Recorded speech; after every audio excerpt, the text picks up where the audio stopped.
Hello दोस्तों, last lecture में हमने बात किया था इम्प्लांटेशन पर।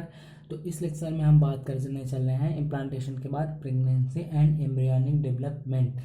तो सबसे पहले हम देखेंगे कि जो हमने लास्ट लेक्चर में देखा था कि जो हमारा ब्लास्टोसिस्ट होता है उसमें क्या पाए जाते हैं, एक लेयर पाई ब्लास्टोसिस्ट होता है उसमें क्या पाते हैं, ट्रोफोब्लास्ट की लेयर पाई जाती है। ट्रोफोब्लास्ट की लेयर के अंदर जो ग्रुप ऑफ सेल्स पाया जाता है उसे हम क्या कहते हैं, इनर सेल मास कहते हैं। तो इनर सेल मास क्या होता था कि एम्ब्रियो में डेवलप्ड हो जाता था, और जो ट्रोफोब्लास्ट होता था वो क्या करता था, यूट्रस की वॉल से इंडोमेट्रियम से क्या हो जाता था, इम्प्लांट होता था, चिपक जाता था। अब इसके आगे से क्या होता है कि वहाँ पे क्या होता था, हमारा प्रेगनेंसी अचीव हो जाती थी। तब इस लेक्चर में हम बात करेंगे कि प्रेगनेंसी और एम्ब्रियोनिक डेवलपमेंट की, एम्ब्रियो का डेवलपमेंट किस तरह से होता है। अगर हम बात करें ह्यूमन में, तो जो ह्यूमन में टाइम पीरियड होता है प्रेगनेंसी वो क्या होता है, 9 मंथ का होता है। तो अब उस 9 मंथ में क्या होता है, फीटस, जो हमारा फीटस होता है उसका कौन सा आर्गन किस मंथ में डेवलप होता है, तो इस लेक्चर में हम उसको क्या है, बहुत डिटेल में पढ़ेंगे। तो आइए सबसे पहले हम स्टार्ट करते हैं यहाँ पे। तो यहाँ पे क्या लिखा हुआ है कि after implantation finger like projections appear on the trophoblast called chorionic villi which are surrounded by the uterine tissue and maternal blood. तो यहाँ पे क्या लिखा, आफ्टर इम्प्लांटेशन, इम्प्लांटेशन के बाद क्या होता है, फिंगर लाइक प्रोजेक्शंस अपीयर होते हैं किस पे, ट्रोफोब्लास्ट पे।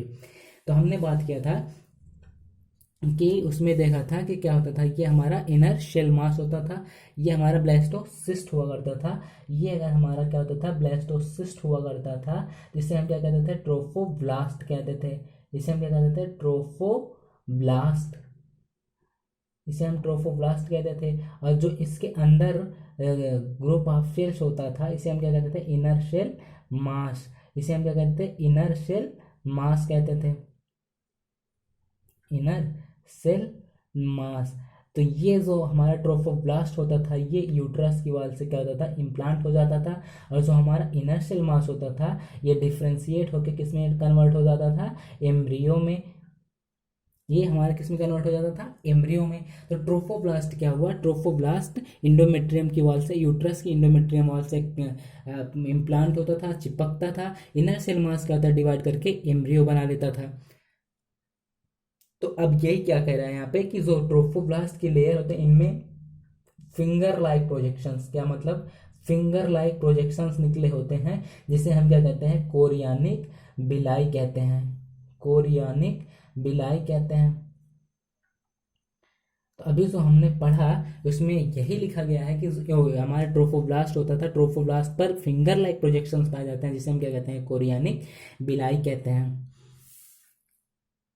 विच are surrounded by the uterine tissue and maternal blood, की जो यूट्राइन टिश्यू और मैटरनल ब्लड से क्या होता था, सराउंडेड होता था, मतलब कहता है उसके चारों तरफ ये यूट्राइन टिश्यू और मैटरनल ब्लड पाए जाते हैं। तो यूट्राइन टिश्यू को हमने देखा था कि जो हमारा यूट्रस होता था उनमें क्या होता है, 3 लेयर पाई जाती थी। यूट्रस में हमारे क्या होता था, तो ये हमारा यूट्रस हुआ करता था, तो उसमें 3 लेयर पाई जाती थी, पेरीमेट्रियम, पेरीमेट्रियम, मायोमेट्रियम और इंडोमेट्रियम। तो ये क्या होता था हमारा, पेरीमेट्रियम, मायोमेट्रियम और इंडोमेट्रियम। तो इंडोमेट्रियम की वॉल से ही क्या था, हमारा ट्रोफोब्लास्ट यहाँ पे क्या होता था, ब्लास्टोसिस्ट का जो ट्रोफोब्लास्ट होता था ये चिपकता था, और एम्ब्रियो क्या हो जाता था, ट्रोफो इनर इनर सेल मास इसमें डिफ्रेंशिएट होकर क्या बना देता था, एम्ब्रियो बना देता था। तो यही कह रहा है कि ये जो यूट्राइन टिश्यू और मैटरनल ब्लड से कहते हैं, सराउंडेड होते हैं, चारों तरफ से घिरी होती हैं। आइए नेक्स्ट पॉइंट पे हम बात करें, द कोरियानिक बिलाई and uterine tissue become interdigitated with each other. तो क्या होता है, कोरियानिक बिलाई और यूट्राइन टिश्यू दोनों इंटरडिजिटेड, मतलब क्या होता है एक दूसरे से क्या होते हैं, परस्पर मिल जाते हैं, विथ ईच अदर, एक दूसरे से, and jointly form structural and functional unit between developing embryo. और एक करता था jointly form structural and functional unit between developing embryo, जिसे हम क्या बोलते हैं, डेवलपिंग एम्ब्रियो क्या हम बोलते हैं, foetus, and maternal blood called placenta. तो अगर हम प्लेसेंटा की बात करें तो प्लेसेंटा में 2 चीजें आती हैं, एक कोरियानिक बिलाई और एक यूट्राइन टिश्यू। तो कोरियानिक प्लेसेंटा हमारा किन चीज से मिलकर बनता है, कोरियानिक बिलाई एंड यूट्राइन टिश्यू।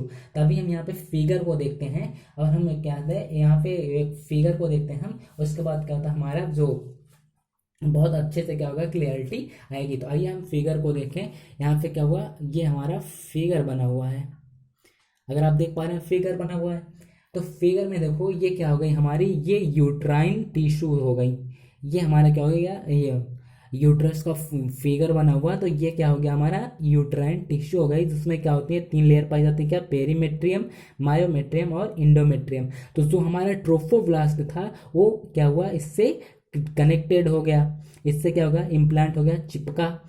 तो जो इनर सेल मास था वो क्या हो गया हमारा, एम्ब्रियो बना लिया, और जो ट्रोफोब्लास्ट की लेयर थी वो क्या हुआ, यूट्रस की वॉल से चिपक गया। अब यहाँ पे ये जो हमारा ये ट्रोफोब्लास्ट की लेयर है, इस पे क्या हुआ, फिंगर लाइक प्रोजेक्शंस निकले हुए हैं, यहाँ पे दिख रहा होगा आपको, ये क्या हुआ, फिंगर लाइक प्रोजेक्शंस निकले हैं, जिसे हम क्या कहते हैं, प्लेसेंटल बिलाई और कोरियानिक बिलाई कहते हैं।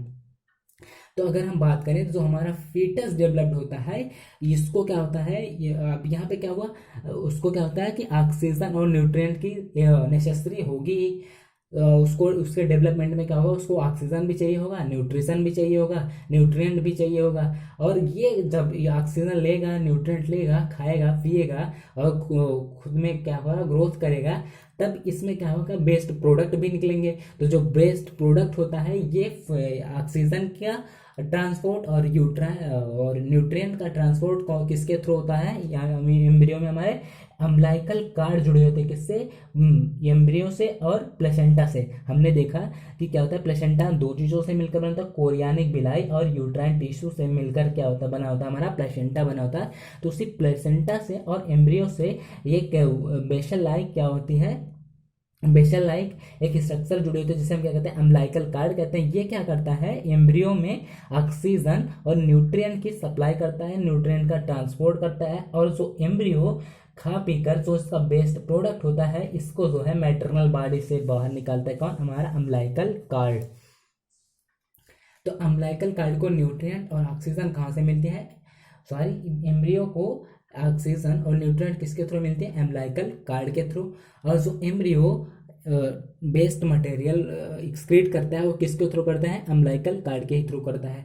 तो हमने देखा यहाँ पे क्या होता है, plug of mucus in cervix. Mucus means क्या होता है, ये हमारे क्या होता है, आयली, थोड़ा सा क्या होता है, वाटरी सब्सटेंसेस होता है, जिसे हम क्या कहते हैं, म्यूकस कहते हैं। तो म्यूकस ये क्या होता है हमारा, प्लग में म्यूकस ये कहाँ पाया जाता है, सर्विक्स में पाया जाता है। और इसे हम क्या कहते हैं, कैविटी ऑफ यूट्रस। ये क्या होता है हमारा, कैविटी मीन्स क्या होता है, एम्प्टी स्पेस को ही क्या बोलते हैं, हम कैविटी बोलते हैं।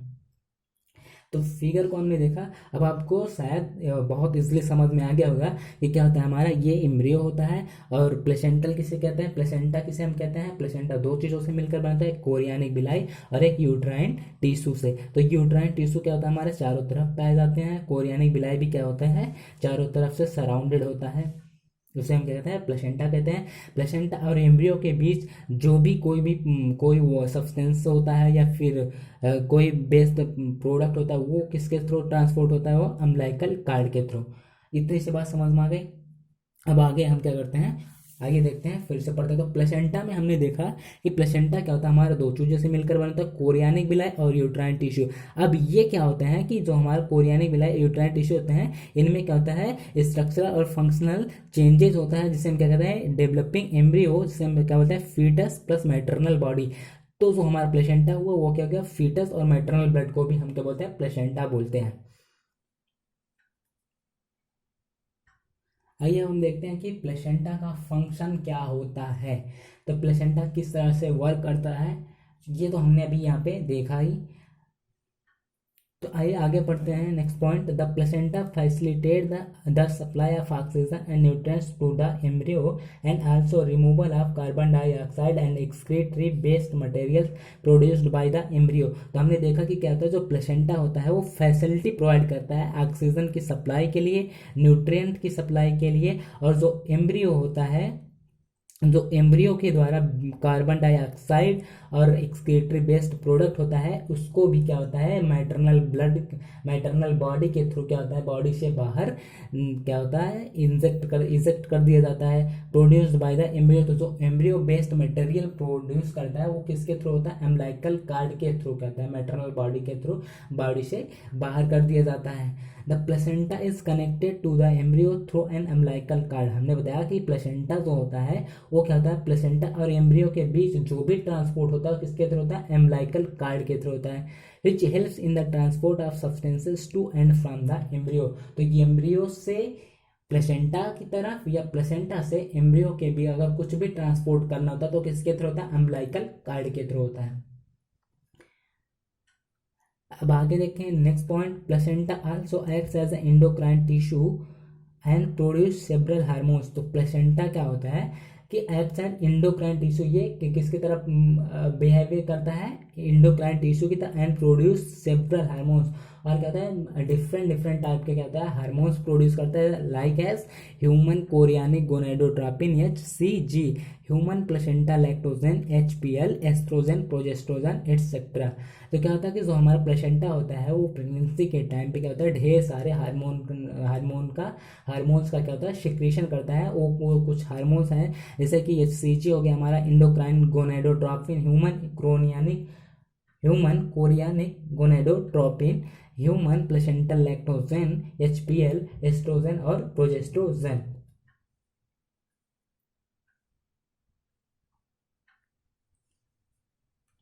आइए अब हम नेक्स्ट पॉइंट पे चलते हैं। In the later phase of pregnancy a hormone called relaxin is also secreted by the ovary. तो क्या होता है कि लेटर फेज मतलब कि लास्ट प्रेगनेंसी के लास्ट फेज में क्या होता है कि हमारा एक हार्मोन सेक्रेट होता है, ओवरी एक हार्मोन सेक्रेट करता है जिससे हम क्या कहते हैं, रिलैक्सिन कहते हैं। तो हमने देखा कि प्लेसेंट बाकी जो हार्मोन होते हैं वो कहाँ से सेक्रेट होता है, प्लेसेंटा सेक्रेट करता है। बाकी जो रिलैक्शन होता है वो कहाँ से सेक्रेट होता है, हमारा ओवरी से होता है। ये कब होता है, ये प्रेगनेंसी के लास्ट स्टेज पे, लेटर फेज लिखा हुआ है कि लास्ट स्टेज पे क्या होता है, रिलैक्शन, हमारा रिलैक्शन हार्मोन का सिक्रेशन होता है, जो क्या होता है एम्ब्रियो के मूवमेंट में, यूट्रस के मूवमेंट में क्या होता है, हेल्प करता है। HCG, HPL and relaxin are produced in women only during pregnancy. तो ये क्या होता है, जो हमारा HCG होता है, HPL होता है human chorionic gonadotropin, human placental lactogen और एस्ट्रोजन, प्रोजेस्ट्रोजन, ये कब सिक्रेशन, इनका सिक्रेशन कब होता है, इन हार्मोन का सिक्रेशन कब होता है, प्रेगनेंसी के टाइम पर ही होता है। आइए अब हम देखते हैं यहाँ पे क्या नोट पॉइंट लिखा हुआ। तो नोट पॉइंट देखते हैं, बोर तो नहीं हो रहा है ना, अगर हो भी रहे हो तो वीडियो को स्किप करना, मतलब थोड़ा सा वीडियो को फॉरवर्ड करके थोड़ा स्पीड में देखना, ठीक। तो आइए देखते हैं हम नोट पॉइंट यहाँ पे।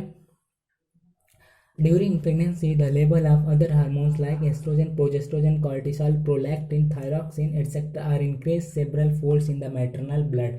तो क्या होता है कि during pregnancy the level of other hormones क्या होता है, like oestrogen, progestogen, cortisol, prolactin, thyroxine etcetera are increase several folds in the maternal blood.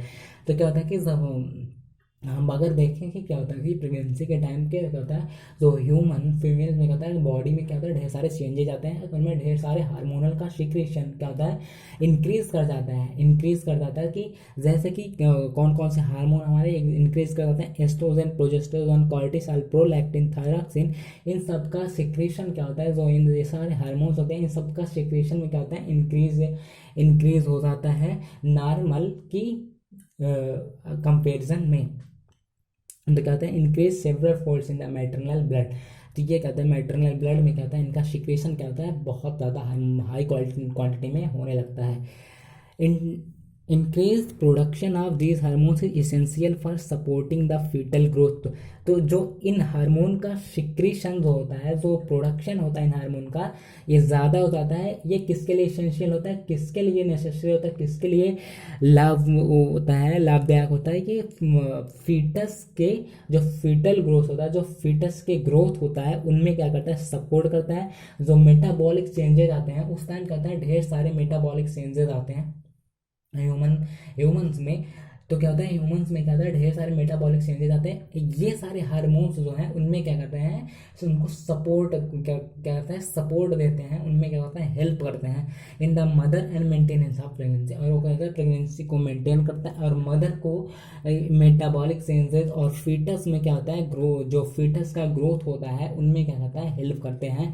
तो इन सारे हार्मोन का क्या होता है कि अगर हम बात करें कॉमन सेंस लगा है, कॉमन सेंस लगा कि क्या होता है कि इन सब का सिक्रेशन यहाँ पे क्या होता है कि ज़्यादा क्यों होता है, क्योंकि उस टाइम सारे ढेर सारे मेटाबॉलिक चेंजेस आने लगते हैं ह्यूमंस में।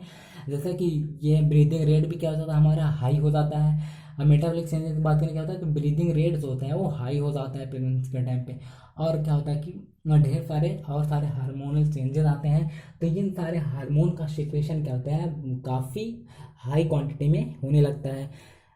नेक्स्ट पॉइंट कहता है हमारा immediately after implantation, just after implantation, कि जैसे ही क्या होता है हमारा ब्लास्टोसिस इम्प्लांट हुआ यूट्रस से, उसके आफ्टर क्या होता है the inner cell mass embryo. तो जो हमारा इनर सेल मास होता है, हमने भी लास्ट अभी इसी लेक्चर में हमने बात किया था जब फिगर को देखा था, तो जो एम्ब्रियो होता था इनर सेल मास होता था, जिससे क्या होता है एम्ब्रियो में डेवलपमेंट हो जाता था, डिफ्रेंशिएट करके इसमें डेवलप हो जाता था एम्ब्रियो में। तो वही यहाँ पे क्या कह रहा है कि after implantation, immediately after implantation, implantation के just after the inner cell mass embryo, जिसे हम क्या कहते हैं एम्ब्रियो कहते हैं, differentiate into an outer layer called ectoderm.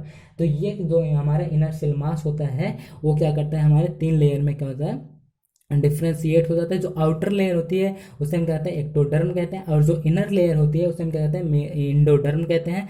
अब एक्टोडर्म और इंडोडर्म के बीच में एक लेयर बनती है जिसे हम क्या कहते हैं मेसोडर्म कहते हैं, जो उसके बाद में क्या होती है बनती है। Soon appears between the ectoderm and endoderm.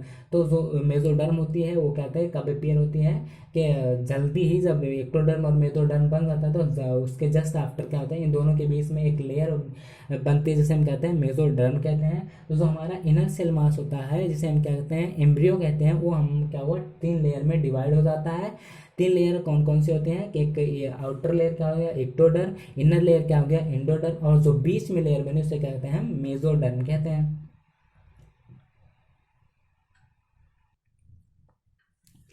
आइए अब हम नेक्स्ट पॉइंट देखते हैं क्या लिखा है, these layers give rise to all, क्या लिखा हुआ next point, these layer give rise to all tissue organ in adult. The inner cell mass contains certain cells called stem cells which have the potency to give rise to all the tissue and organs। तो ये जो layer और these layers मतलब क्या हो गया, ये जो तीनों लेयर होते हैं एक्टोडर्म, इंडोडर्म और क्या होता है हमारा मेसोडर्म, ये तीनों लेयर क्या करती हैं कि टिश्यू आर्गन सिस्टम का फॉर्मेशन करते हैं किसमें एडल्ट में। एडल्ट में क्या होता है कि ये लेयर क्या होते हैं टिश्यू आर्गन सिस्टम का क्या होते हैं फॉर्मेशन करती हैं।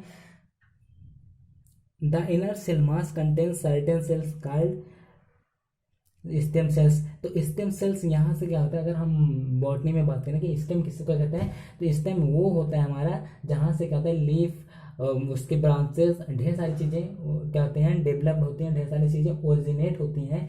तो इसी तरह से इसलिए हम इसको क्या कहते हैं स्टेम सेल्स कहते हैं। क्यों? क्योंकि यहाँ से क्या होता है टिश्यू आर्गन और आर्गन सिस्टम का क्या होता है फॉर्मेशन होता है, उनका डेवलपमेंट होता है। Which have the potency to give rise to all the tissue and organs. तो जो क्या होता है उसको पोटेंसी देती है, एनर्जी देती है क्या टिश्यू और आर्गन्स को, क्या होते हैं ये फैसिलिटी या फिर क्या होता है डेवलपमेंट ओरिजिनेट यहाँ से होती है, कहाँ से इनर सेल मास एम्ब्रियो या जिसे हम क्या कहते हैं फिर स्टेम सेल्स बोलने लगते हैं। ठीक, अब यहाँ पे एक क्वेश्चन है हमारा, क्वेश्चन क्या है हमारा एनसीईआरटी का क्वेश्चन है, क्या लिखा हुआ है यहाँ पे, सॉरी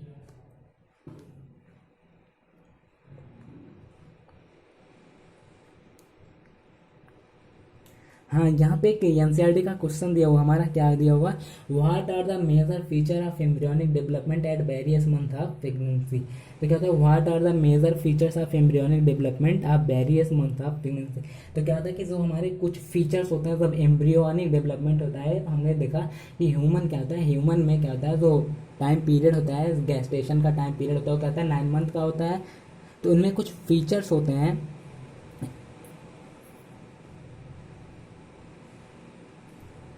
तो क्या होता है कि हमने ये कहा था कि ये एनसीईआरटी का फिगर है, जो एनसीईआरटी में क्वेश्चन दिया गया है कि इसमें क्या कहा गया कि जो 9 मंथ का वो टाइम पीरियड होता है प्रेगनेंसी का, जिसे हम क्या कहते हैं गैस्टेशन पीरियड कहते हैं। तो इन मंथ में क्या होता है, किस मंथ में कौन सा आर्गन हमारा डेवलप्ड होता है, कौन सा आर्गन सिस्टम डेवलप्ड होता है, ये हम यहाँ पे अब बात करने चले हैं। तो यहाँ पे हम देखेंगे कि फर्स्ट मंथ में क्या होता है कि हार्ट इज फॉर्म्ड।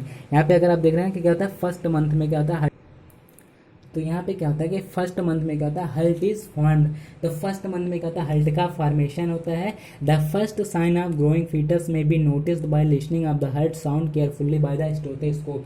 तो जब हमारा जो क्या होता है प्रेगनेंसी ऐसी होती है तो पहले हम क्या करते हैं, जो डॉक्टर होते हैं क्या करते हैं, कैसे उसको पता करते हैं कि क्या हुआ, कि जब हार्ट का कहता है हार्ट का फॉर्मेशन हो जाता है तो जो हार्ट में लब और डब की साउंड होती है उससे क्या होता है, हम इजिली स्टेथोस्कोप से इजिली क्या होते हैं सुन सकते हैं।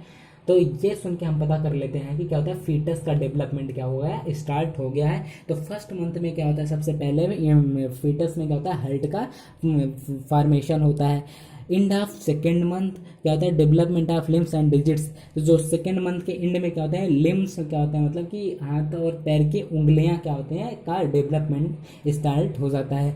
एंड ऑफ थर्ड मंथ, जिसे हम कहते हैं फर्स्ट ट्राइमेस्टर, कहता है हमने देखा कि ह्यूमन में जो गेस्टेशन पीरियड का टाइम ड्यूरेशन होता है वो कहता है 9 मंथ का होता है। तो ट्राइमेस्टर मीन्स क्या होता है कि फर्स्ट 3 मंथ का जो टाइम पीरियड होता है उसे क्या कहते हैं, ट्राइमेस्टर कहते हैं। तो कितने ट्राइमेस्टर आएंगे ह्यूमन में, गेस्टेशन पीरियड में 3 ट्राइमेस्टर आएंगे।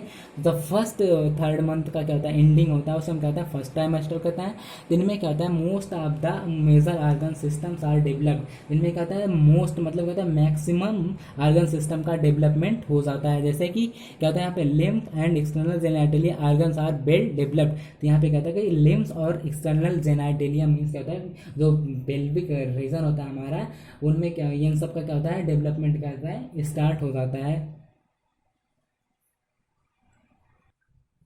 अब यहाँ पे देखें नेक्स्ट पॉइंट क्या होता है, हमारा फिफ्थ मंथ स्टार्ट हुआ। फिफ्थ मंथ में कहता है first movement of foetus and appearance of hair on head. तो फिफ्थ मंथ में क्या होता है कि जो फीटस होता है उसका पहला मूवमेंट क्या होता है, स्टार्ट होता है। फीटस में क्या होता है, फर्स्ट फिफ्थ मंथ में क्या होता है, फीटस में क्या होता है, मूवमेंट स्टार्ट हो जाता है। वो क्या होता है, वो फीटस जो है यूट्रस के अंदर ही क्या होता है, उनका क्या होता है, मूवमेंट स्टार्ट हो जाता है। और क्या होता है, appearance of hairs on head. Head पर क्या होते हैं, हेयर्स का क्या होता है, ग्रोथ का स्टार्ट अप हो जाता है। एंड ऑफ सिक्स मंथ जिसे कहते हैं सेकेंड ट्राइमेस्टर कहते हैं। थर्ड मंथ को क्या कहते हैं, एंडिंग ऑफ थर्ड मंथ को क्या कहते हैं, फर्स्ट ट्राइमेस्टर। और यहाँ पे एंड ऑफ सिक्स मंथ को कहता है second trimester. Body hairs form कहते हैं, बॉडी पे क्या होता है, हेयर का ग्रोथ क्या होता है, स्टार्ट हो जाता है। आई लीड्स सेपरेटेड, जो आई लीड्स होती हैं वो क्या होता है, उनका सेपरेशन हो जाता है। वो क्या होता है, सेपरेट हो जाती हैं एक दूसरे से, जो चिपकी होती हैं वो अलग हो जाती हैं। एंड आई लैशेस फॉर्म, और जो आई लैशेस होती हैं, आईब्रो होती हैं, उनका क्या होता है, फॉर्मेशन स्टार्ट हो जाता है। End of 9 month third trimester में कहता है, end of 9 month third trimester में कहता है foetus is ready to deliver. तो कहता है फीटस का क्या होता है, डिलीवरी के लिए क्या होता है, रेडी हो जाता है। तो इसे हम क्या कहते हैं, पार्चुरेशन कहते हैं। अभी हम क्या होता है नेक्स्ट लेक्चर में सीखेंगे। ठीक, थैंक यू।